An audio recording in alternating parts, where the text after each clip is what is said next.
Hello, and welcome to another episode of English Pod Studio. I'm so happy you are here today. This podcast is made to help you listen to English, understand it better, and enjoy learning. Today, we will talk about something that almost everyone experiences at some point: going to the doctor. We will take it step by step, from feeling unwell to returning home. And we will also talk about the thoughts and feelings we might have along the way. Let's begin with the start of the story. Imagine you wake up in the morning and you don't feel well. Maybe your throat feels sore, or your head feels heavy, or you have a fever. At first, you might hope it will get better on its own.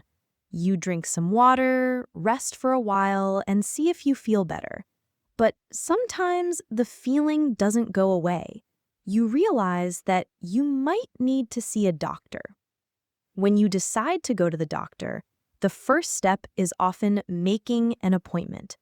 If you have a regular clinic you visit, you call them and ask for a time.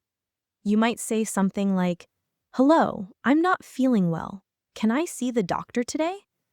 The receptionist will check the schedule and give you a time to come. If you don't have a regular clinic, you might search online for one nearby or ask a friend for a recommendation. On the day of the appointment, you get ready to go. You might wear comfortable clothes and take your health card or ID with you. If you have a list of your symptoms, it can be helpful to bring it so you don't forget to tell the doctor everything. When you arrive at the clinic, you first check in at the reception desk. The receptionist might ask for your name, your appointment time, and your ID. After that, you sit in the waiting area. Waiting rooms are often quiet, with people reading magazines or looking at their phones. You might hear the sound of nurses calling patients into the doctor's office. While waiting, you might feel a little nervous, especially if you are not sure what is wrong. This is normal. Many people feel this way before seeing a doctor. To stay calm, you can take slow breaths and remind yourself that you are there to get help and feel better. Finally, your name is called and you go into the doctor's office. The doctor greets you and asks what is wrong. You explain your symptoms, how you feel, when it started, and if it is getting better or worse. The doctor listens carefully and may ask more questions to understand your problem. Sometimes the doctor will check your temperature, look into your throat, listen to your heartbeat, or check your blood pressure. These are common ways for doctors to find out what might be wrong. The doctor begins the checkup by asking a few more questions. They might want to know if you have any allergies, if you are taking any medicines, or if you have been sick recently. These details help the doctor understand your health better.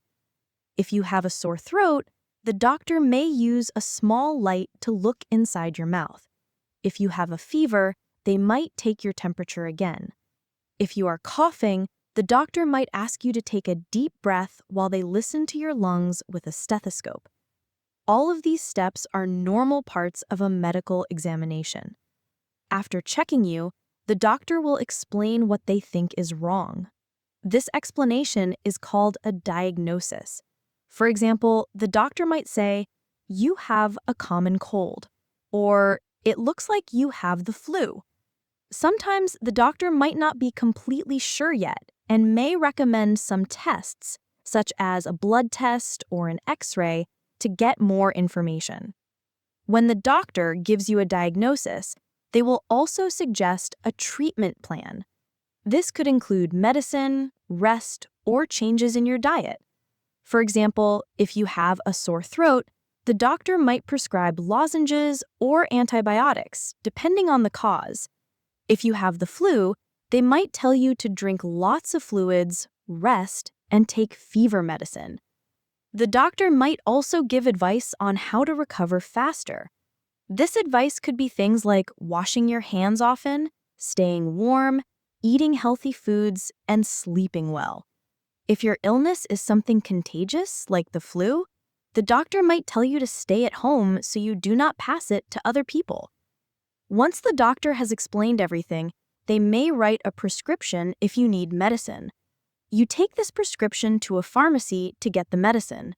If no medicine is needed, the doctor might still give you a note explaining what to do at home.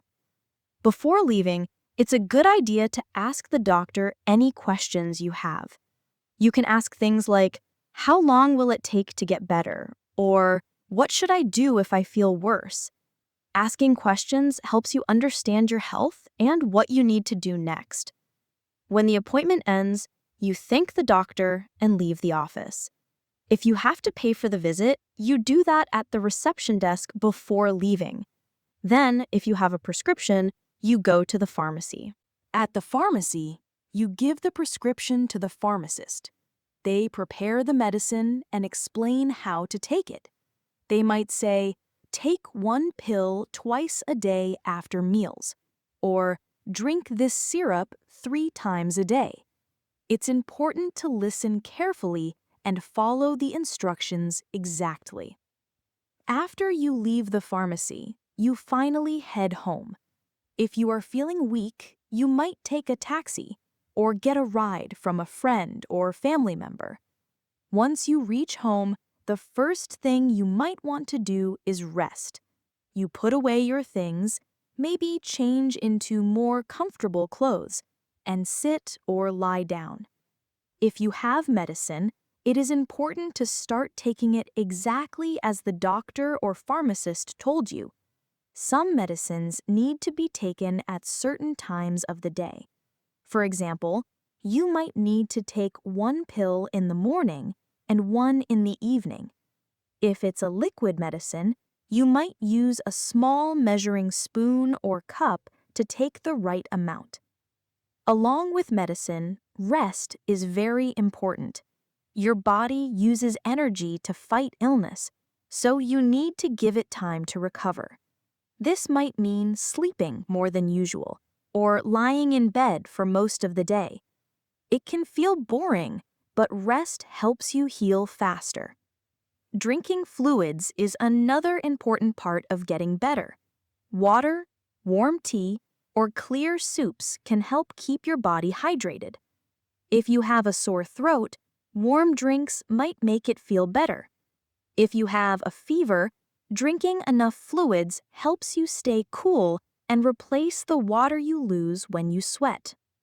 Food also plays a role in recovery. Even if you don't feel very hungry, try to eat light, healthy meals. Fresh fruit, cooked vegetables, and simple soups are gentle on the stomach and give you vitamins to help you heal.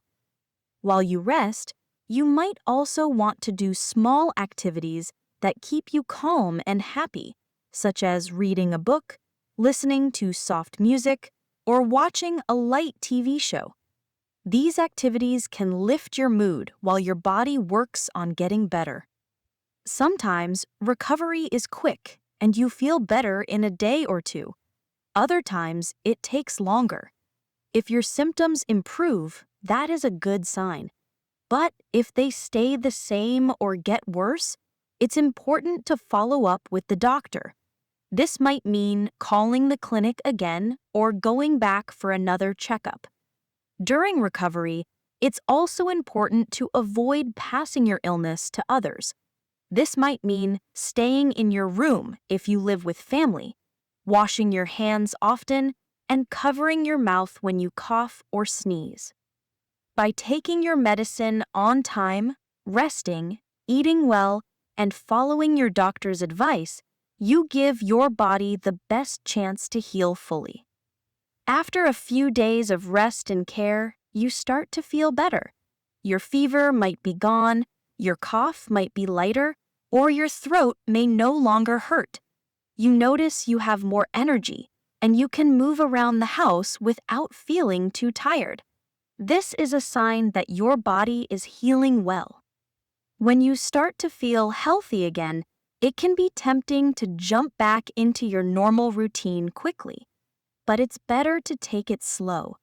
Even if you feel better, your body may still need a little more time to be fully strong. You can begin with light activities, like walking around the house, doing simple chores, or preparing a small meal. If the doctor gave you medicine for a certain number of days, it's important to finish it completely, even if you feel better. This is especially true for antibiotics. Stopping too early can allow the illness to come back or become harder to treat. After you are well enough, you can return to your usual activities, going to school, work, or meeting friends. However, remember to keep some of the healthy habits you used while you were sick. Washing your hands regularly, drinking enough water, and eating balanced meals are good for everyday life, not just when you are unwell. Taking care of your health also means listening to your body. If you feel tired, give yourself time to rest. If you notice early signs of sickness, take action quickly. Drink more fluids, eat healthy food, and, if needed, visit the doctor before it gets worse. When you think back to your visit to the doctor, you might realize it was not something to fear. Doctors are there to help you. The clinic or hospital is a place where people work together to make you feel better. Even if the visit took time and you felt nervous, the care you received helped you recover. In this episode, we talked about the full journey of going to the doctor, from making the appointment, arriving at the clinic, speaking to the doctor, getting medicine, resting at home, and finally returning to daily life. Remember, going to the doctor is part of taking care of yourself. It's not just about getting medicine, it's also about understanding your health and learning how to stay well. Thank you for listening to English Pod Studio. I hope this simple story helps you feel more confident talking about health and doctor visits in English. Stay healthy, and I'll meet you in the next episode.